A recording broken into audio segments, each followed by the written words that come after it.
السلام عليكم سودو هذا صاحبيان كنا سودو هذا قناة كام تكنولوجي وأمرك لي مقال عصب ما أنت وحكوا يا مد كم ده أبليكيشن هذا إكسدان سردون ده عالمي جاه أما ضد كله يقانو CID ده سكلا يعطيهم خوجو ديجو مدوني سا واحد تلفون كاجهريري سكر دعية إنسي مقال يوم مقال أهله جوجو توبو هذا سي أبليكيشن كان أنكوتسو وغورين كسودو مقال كوفا فاسن قناة كان هيلاون سبسكرايب ده هذا فيديو قناة ليك ريسيت ما تسند هذا غورين واحد سوق اللي دون تبلي ستور waxaad soo degsan oo telefoonka ku soo shuban application loo yaqaano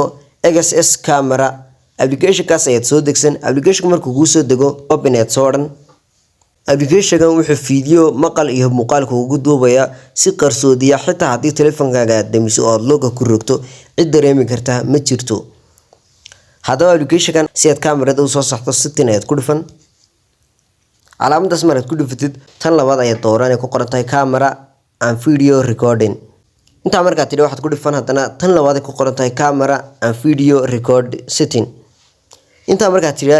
xaqna ay ku doona waa halka ugu muhiimsan hadaba tan koowaad hadii aan ka bilowno tan waxa weeyaan kamarada ta hore iyo ta dambe hadii aad u baahan tahay ta hore in wax lagu duubo front ayaad ka dhigan hadad u baahan tahay ta dambena back ayaad oran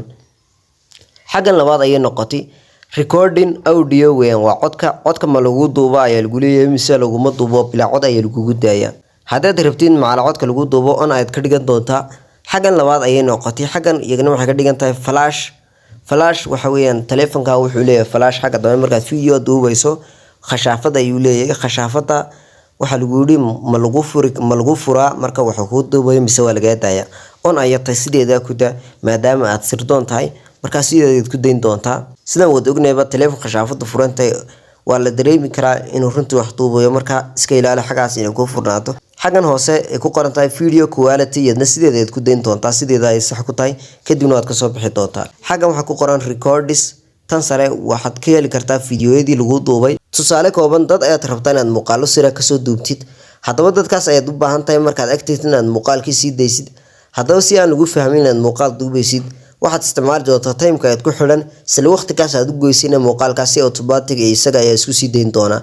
hadaba si aad timeka ugu xidhatid waxaad ku dhifan scheduler aad ku dhifan qaybtan labaad aad ku dhifan kadibna waxaad ku dhifan xagan oo sii qoran tahay add scheduler aad ku dhifan kadibna halkan sare waxaad gelini date aad gelin taariikhda intay tayd gelin haday sax tahay waa 16 September okay aad siin tusaale imika ayaan rabaa inaan dhaqaaqo oo aan dadkii ag tago hadaba waxaad ku xidhan waqtiga aad u maleynaysid inaad dadkaas ag tagi kartid waxaad ku xidhan timeka tusaale waxaan saga xidhan hadda waa 5:27 waxaan saga xidhanayaa hadda waa 5:27 6 saga xidhanaya 6:16 kadibna okay aan siinaya inta markaad tiraahid aad ayaad oran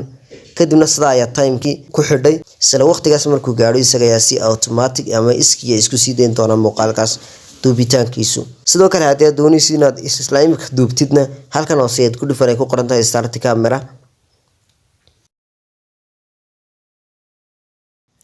hadda xagaa oo waxaad ka aragtaa inuu fiidiyoogu socdo xagaas waxaad ka aragtaa meel yar oo daaqad yar ay ka aragtaa hadeen hadda bal dib geer noqdo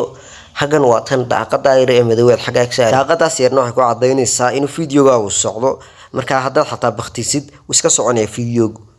muuqaalkan dadka fadlan like saar sidoo kale si share gareeyo saaxiibo badan la wadaag tan muuqaalkan iyo muuqaalka ku xiga ku kulmayno waxaan iga tagayaa assalaamu calaykum wa rahmatullahi ta'ala wa barakaatuh